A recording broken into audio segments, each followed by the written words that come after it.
Hello students, I am here with another video from the chapter of class 10th NCERT book, that is carbon and its compounds. So before starting today's video, I would like to tell you all till now what all things we have discussed in this chapter. So we have seen about the word carbon, that carbon is present in all living and non-living things because this is a major part of the ecosystem. Okay, it is present in the environment.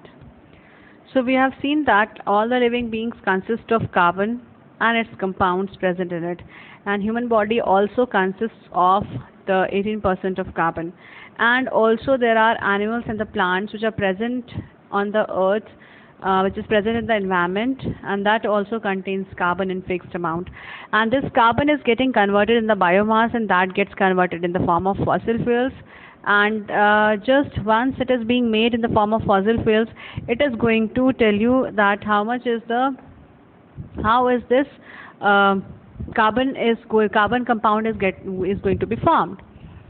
Okay, so this is how the carbon is present in the earth, it is present in the living things, and because of which it is going to give you energy. Okay, next what we have discussed is about the power of covalent bonding. Means there are two types of bonding which you need to study. One is the ionic bond and the next one is the covalent bond. In ionic bond, the the elements which is having the ionic bonds, they are going to be stronger, they have stronger force of attraction as compared to the covalent bonds or the covalent elements, okay, covalent compounds.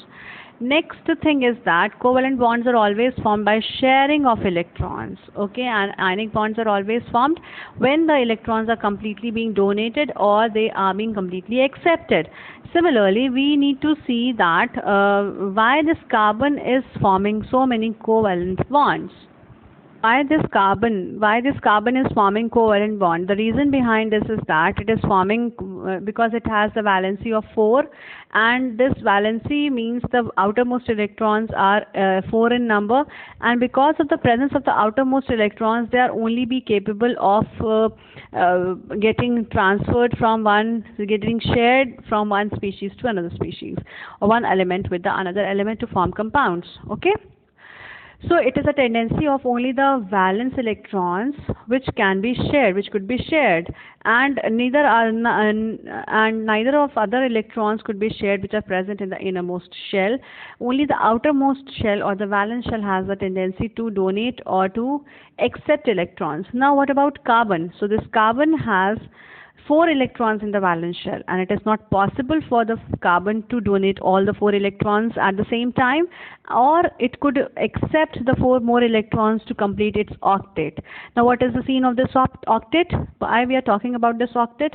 Because each and every element becomes stable because it consists of the stable electronic configuration. Now what is the stable electronic configuration? Stable electronic configuration means that the object should have, if it has having only one shell, that is the K shell, then it should have only 2 electrons. Now if it has another shell, that is L shell, then it must have 8 electrons in its outermost shell.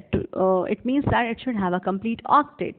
So for attaining that complete octet position, these carbon is going to form so many covalent compounds, because it needs to form the complete octet. Okay, so once this complete octet is being formed, the carbon compound becomes stable. Now, what is the another thing? Why this carbon is forming the covalent bonds? Because it has 4 electrons, and I told you that it could not form it is not able to form the cations and the anions. Now, if it is not able to form cations and anions, it means that neither it has a tendency to accept 4 electrons, nor it has a tendency to lose those 4 electrons at once. Why? Because much more energy is required to attract 4 electrons from other element, and also more energy is required to release those 4 electrons which are present in the outermost shell. So we cannot see that carbon cations are formed or anions are formed. If cations and anions are not formed, it means there is no process of flow of energy will take place in such covalent compounds. So these covalent compounds have a lower melting and the boiling points, whereas ionic compounds have more melting and the boiling point. They have high melting and the boiling point. Okay. Similarly, if this noble gas configuration is not attained, then what happens? These carbon compounds are not very means they are not very stable. So for attaining the stable electronic configuration, they all need the complete octet or complete duplet. Okay. Next thing is that it could not share these electrons. So carbon can share these valence electrons. So it has found one middle way of neither donating the 4 electrons or not accepting the 4 electrons. It started sharing the electrons from different compounds to form different compounds. Okay, so we have also seen, yesterday we have seen how many types of covalent bonds are there. There are 3 types of covalent bonds. So first we have seen the sharing between which element? We have seen between the hydrogen, where this hydrogen element is having, hydrogen molecule was formed by the sharing of one electron from each atom, and it was there that how much electrons are shared. For example, if you say H, it has 1 electron, and next H also has 1 more electron. So these both are going to share and they are going to form the hydrogen atom. So it is going to share how many pairs? 2 pairs of electrons are shared. It means it becomes single bond. It is the single covalent bond. Next we have discussed about the where 4 electrons were shared, means 2 pairs of electrons were shared. Then we have seen, and this was represented by a single line in between H and H. Okay, so this H and H has single line in between. Next, what we have seen, bonding in oxygen we have seen. So oxygen has 8 electronic configuration, or you just say simply you could write down oxygen, which has 6 electrons in its outermost shell. Okay, and then because of the sharing of these electrons, how you could see this electrons are being shared. For example, this oxygen atom is here, so 1 2 3 4 5 6. Similarly 1 2 3 4 5 and 6. So here how many electrons are shared? 4 electrons are shared. So 4 electrons means it has double covalent bond. This double covalent bond is present. Okay. Now next thing is that the shared pair of electrons between oxygen constitute a double bonding. So here oxygen could be written like this: O double bond O. So this one single line shows how many sharing of electrons? 2 sharing of electrons. Okay. Similarly here this second line also shows 2 sharing of electrons. So total how many electrons are shared? 4 electrons are shared, or you could say that the shared pair of electron is only 2 in number. So how is the next type of bond being formed? So next type of bond we will study in another element, that is the nitrogen. Okay, so bonding in nitrogen. So if you say how is the bonding in nitrogen taking place, so covalent bond is of 3 types. So we have studied about the single bond, double bond, and now we have to study about the triple bond. So we will study about bonding in nitrogen. So what about bonding in nitrogen? So in this nitrogen it has atomic number 7. Okay, so it has atomic number 7. Now how we are going to configure this? So it needs how many shells?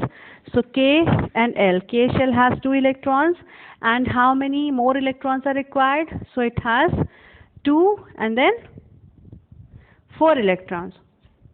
4 plus 2 6. It is going to have 5 electrons in the outermost shell. Okay. So the 5 electrons, how it is going to share? So let us see. So we will draw the electronic configuration of this nitrogen, and then we will calculate how this is going to share the three pairs of electrons. So nitrogen is present, one atom of nitrogen is there which has 1, 2, 3 and 4, 5. 3 to 5, 5 electrons. And please remember, if we need to show the electrons in this manner, we will always show it by dot or cross, and this is always shown, the valence electrons are always shown.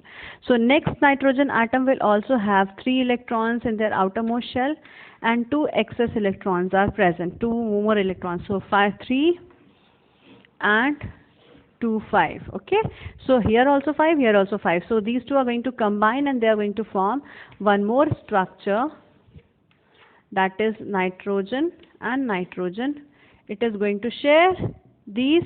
So how many more electrons it requires? So 2 and 5 was the electronic configuration. 5, 6, 7 means 2 electrons it requires. If 2 electrons are getting shared, it is going to complete its octet.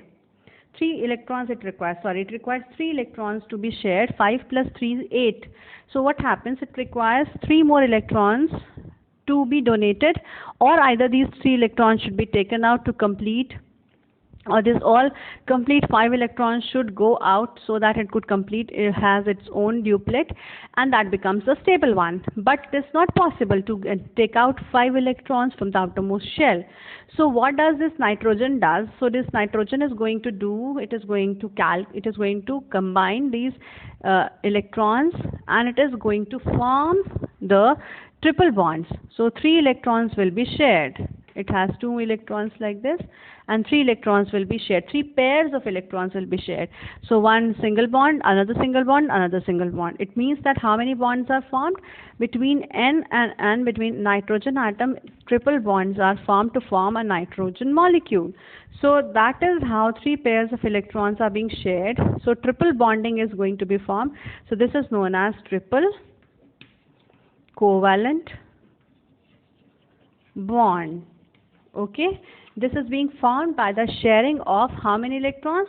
By the sharing of 3 pairs of electrons. Okay, so this is how we can always calculate how is the sharing being done. So this sharing is always being done because of the presence of the 3 electrons, and 3 pairs of electrons here are being shared. Okay, so this is how it is being done, and we can share these pairs of electrons. Okay, so it's very easy for us to understand that how many types of electrons, how many pairs of electrons could be shared.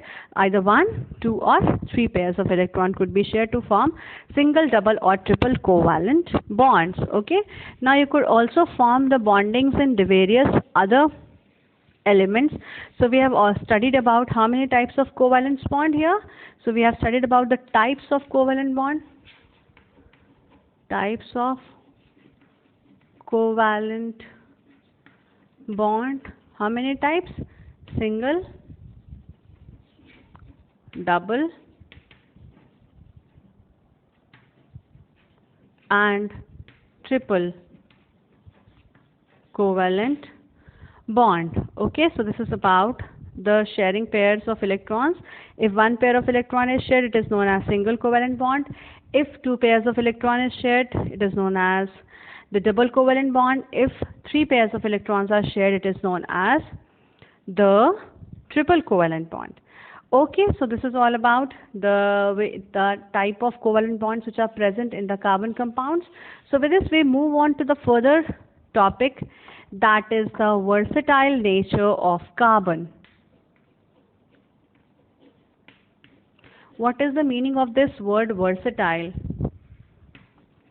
Versatile nature of carbon. Now what is this versatile nature? Versatile means it's very different kind of nature. So different compounds are going to be formed, means it has very different properties from other elements. First of all, why this is versatile? Because it has different properties from the other element. So first different property of this, what is versatile nature of carbon, is due to the presence of this covalent bond which we have studied just now. So if we need to form double, triple, or it could form all the 3 types of bond. because how many electrons could be shared? Maximum 3 electrons could be shared for forming single, double and triple bond. So carbon has 4 electrons in the valence shell, so it could share 1 electron, it could share 2 electrons, it could share 3 electrons. So it could form the versatile types of the carbon compounds, where if more electrons are to be shared, it could share at least 4 electrons are there, minimum 3 electrons could be shared at the whole for forming a single, double and triple bond. So it could share 3 of its electrons. Next is the versatile nature is present just because of this covalent bond which is present in the carbon, and this is going to form the different types of bonds. First thing is that what is the versatile nature is the carbon has a property of catenation. Now what is this catenation? It is the property of catenation. Now what is this property of catenation? Property of catenation means it is a unique property of carbon which has a tendency to form bonds one after the another. Means it is going to give rise to a large number of chains. It is going to form a long chain of carbon. Long chain of carbon atoms. So what is this catenation? Catenation means it is a process, it is a property of carbon compound, it is a property of carbon to form a long chain of carbon atoms, and this formation of long chain of carbon atom is known as this catenation property. Okay. So this catenation property is shown by the covalent bonds, and this catenation is seen in the carbon. Okay. Now it forms a long chain. That chain could be single chain, or it could be a single bond, it could be a double bond, it could be a triple bond. And this chain could be a single chain or it could be branched chain. Okay, how this long chain is getting formed, just to see, it is like this. So carbon, carbon, carbon, carbon, it could be, it is going to form interlinking of the carbon atoms by showing by the different covalent bonds. Okay, it could be single covalent bond, it could be formed by double covalent bond, it could be triple covalent bond. Okay, so it could form any type of chain with double, single or the triple covalent bonds. Okay, so the chain could be double, triple or with single bond. Okay, and chain could be in single, it could be in the form of rings, it could be in the form of double or triple bond. Okay, so here I have shown you with a single bond and the double and the triple bond. So you could write like this, you could just see how these bonds are being made. For example, this carbon-carbon is there, this is a single chain, it is going to be the chain, it shows chain catenation. Okay, this is a chain, straight chain. Next, if you need to draw double bond, you could draw like this. Okay, and if you need to draw the triple bond, you could draw like this. Fine. Now for example, here if it is one carbon, here also one carbon comes, so it becomes branched. Okay, so this is a branched chain. If ring is going to be formed, ring is formed like this. So at each corner it has carbon in it. So here one ring could be formed. So this is how the ringed, the branched and the chain structure is formed just because of this catenation power. So what is this catenation power? It is always shown by the covalent compounds, especially by the carbon. So this catenation means it is a formation, it has a tendency to form long chain structures. So what about long chain? It could be with single bond, double bond or triple bond. Okay. Next versatile property is the tetravalency. This is tetravalent. Who is tetravalent? Carbon is tetravalent. Why tetravalent? Tetravalent means it has 4 valency. So this is the maximum valency this has. This is capable of bonding with 4 other types of carbon or any other combining monovalent element. Okay, monovalent element means it has one single atom, one single electron in its outermost shell. So it has a very easy means combination it could be there, where this carbon is tetravalent means it has 4 valency, it has 4 combining capacity. Just think that it has the highest combining capacity because valency could not be more than that of 4 in number. It could be 0, it could be 1, it could be 3, 2 and 3, maximum 4. So this carbon has 4 valency, and this is known as tetravalent, or this is tetravalency. Next versatile property is that this carbon is going to form compounds with oxygen. It forms compound. It has a tendency to form compounds. Now, why it is having the tendency to form compounds? Just because of this tetravalency and this catenation power. So this could form the compounds. It could form the compound with oxygen. It could combine and form to form oxygen. See, carbon is going to form carbon dioxide in the presence of oxygen. Okay, so it could combine with oxygen to form carbon dioxide. It could combine with the hydrogen to form methane. Okay, then also it could combine to form nitrogen. Okay, it could also combine with nitrogen to form hydrogen cyanide, then sulfur, chlorine. Okay, so many elements give rise to compounds with specific properties depending upon the elements present in it. So this carbon could combine with oxygen, this could combine with hydrogen. Okay, HH here.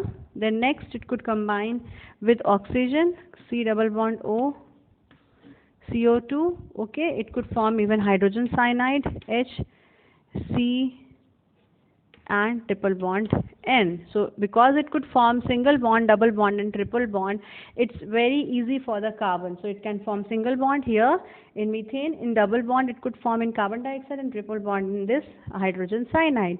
So it has a tendency to form all the 3 bonds. That is why it is possible for the carbon to combine and form the different compounds just because of this specific property of formation of compound. Next, one more versatile characteristic of this carbon is that. What is that? So this forms compound, this is the third. So the compounds which are formed is always stable. Okay, so it is always stable compound. So whatever compounds are being formed, these are very stable compounds. So if it is forming stable compounds, it means it is much more has an adaptation for the environment. Okay, why? Because it could live easily in the in between the elements, just because it is having the different types of stability. Okay, so it as this compound being formed are stable, and due to the strong bonds, as a result of it is a very small size and enables the nucleus to hold more shared pair of electrons. So why this is forming a stable electrons? So it has a compound are very stable. Why? I told you that because of the strong covalent bond force of attraction is there, and as a result of which what happens, the size of the atom shrinks. And just because if the size of an atom is shrinked, then it is going to this nucleus could always has a force of attraction towards these electrons, and it could hold the electrons properly, and this could form the stable electronic configuration. So we have discussed that these are the main properties of carbon, because of which it forms a very stable compound, because of which it is going to be versatile in its nature. Versatile means it is a very different, and it could combine with different types of compounds, it could combine with different types of properties, and it could result in the various forms of the compounds. Like it has catenation power, it could form the long chain structure, and also it could form the branched chain or ringed chain. A ringed form also it could form. Then it could form a long chain like structure. Okay, so and next is that it is tetravalent. Tetravalent means it has 4 valency, it has 4 electrons in its outermost shell, and this could easily be converted, this could easily be means it could combine with 4 more electrons, 4 more types of atoms to form 2 different types of compounds. Next was this compound formation, and the last which we saw that whatever compounds which are being formed just because of the above 3 properties, just because of catenation, tetravalency, and the compound which is being formed is always in stable form. So the stable compounds are very much easy for it is very much means it is good for each and every species that it should have it could have the tendency to form these types of stable compounds, and these results in the small size. Just remember, because if this small size is not present in the atom, this could not hold on the electrons which are being shared. So for forming the covalent bond, the size of the atom should always be small, and that is why what happens, this is going to convert, this is going to have the electrons, and this could hold the electrons properly. So that is why it is known as, it forms a stable electronic configuration. Okay, so this has a strong bonds. So this was all about the ways by which the versatile nature of the carbon could be easily be seen, and it could easily be studied. So you could always have the help, you could take the help of this catenation power, tetravalency, okay, and different compounds will be formed. And how they will be formed, I'll just tell you afterwards, okay. Now next thing is that we need to study about different types of carbon compounds. So we'll study about the different types of carbon compound, okay. Now the next, after this versatility of the carbon, we can see that how many types of carbon compounds could be formed. So the types of compounds or types of covalent compounds, how many types? It could be two types, saturated, and the second one is unsaturated carbon compounds. So these are the basic category of the carbon compounds, that is, one is saturated and the second one is unsaturated. Now why saturated and why unsaturated? So saturated carbon compound means it has one single bond, okay, means it has only the single bonds. The chain consists of only the single bonds. Okay, so if carbon has single bond in between them, it means it is forming a saturated compound. Now if the carbon chains has double or triple bond, it means it is forming unsaturated carbon compounds. Now if one single bond is present, it means that the energy, means this bond could not be broken very easily. They are very strong. Single bonds are stronger as compared to double and the triple bond. The strength of the bond is less. Why? Because if the sharing of electrons are more, so if here only one pair of electron is being shared, whereas in the 2 and the 3 bonds, double and triple bond, the means the sharing is more. If more sharing of electron is there, it means there is a more chances of breakage of these bonds. So these bonds are really weaker ones than as compared to these single bonds. Okay, so the single bond compounds are called alkanes, and all the double and the triple bond are called, these are called alkenes, and this is known as alkynes. So the saturated compound could be alkane. Okay, alkanes are formed. And if the double bonds are there in between the carbon, it is known as alkene. Just remember these words, these suffix which I am adding to it. And if it is having triple bond, it is known as the alkynes. Okay, so it is known as alkynes. So we need only to study about the alkanes. So how these alkanes are formed? So compounds by linking single bonds, okay, with the carbon atom. So this forms the linking of the carbon atoms just by the single bond. It is known as, it is a saturated compound. Okay, next thing is that what you need to calculate is the compounds having hydrogen atoms to fill another bonding orbitals of the carbon. Suppose that it has 4 carbons, okay, so it has shared 2 electrons with this carbon atom. So it has how many more electrons to be shared? So here paired electrons are there, okay, 1, 2, 3, 4. So with this 2 electrons are already being shared, with this 1 is shared, and with this 1 is shared, and it has 3 more left. So already 2 are being paired, 1 is left empty, unpaired electron is only 1. So this is being always all are being occupied by, satisfied by hydrogen atom. Now it could form covalent bonds. How it could form covalent bond, I'll just tell you. So this is another form of the saturated compound. How is this saturated compound being formed? Suppose that this is carbon, this is carbon. Okay, so this is joined by a single bond. So how is this single bond formed? It is always formed by the sharing of 2 electrons. So 1 electron will share from this side, 1 electron will share from this carbon atom. So it forms the shared pair of electrons, covalent bond is formed. Now how many more electrons are left? 3 electrons are left with each. 1, 2 and 3. 1, 2 and 3. So all these 3 electrons are going to be shared with one hydrogen atom, because hydrogen also has one electron.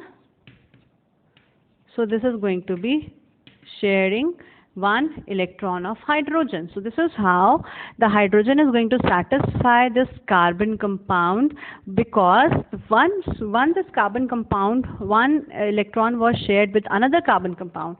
Now we are left with 3 more electrons to be shared. So these 3 electrons would be shared with the hydrogen atom. These hydrogen atom will fill the unpaired electrons. It is going to share its 1 electron with it. That is why now it also has 2 electrons. It also has 2 electrons. Its duplet is complete. Okay, you could see here its duplet is complete. And what about this carbon? This carbon has 1, 2, 3, 4, 5, 6, 7, 8. Okay, so this all becomes here. So 1 carbon is going to be stable like this. So this is how the stability is happening in the carbon compounds. Okay, so this was all about the saturated carbon compounds, and this is another name of the saturated carbon compound with 1 single bond is known as alkene. So whatever we have formed here is alkane, ALKANE. Okay, so this is formed as alkane. So this alkane is going to be formed by the sharing pairs of electrons. Only one electrons are being shared. So children, we have studied many things about this carbon compound today, because it has a versatile nature. Just because of having covalent bonding capacity, tetravalent capacity, and also it has a tendency to form covalent compounds, and those compounds are always stable. Okay, so these are always stable. So lastly, what we need to discuss is that we need to see it is always having, it could form the saturated compounds. Okay, so this was all about today's video, children, and I'll meet you all in the next video with the next topics to be discussed. That's all for today.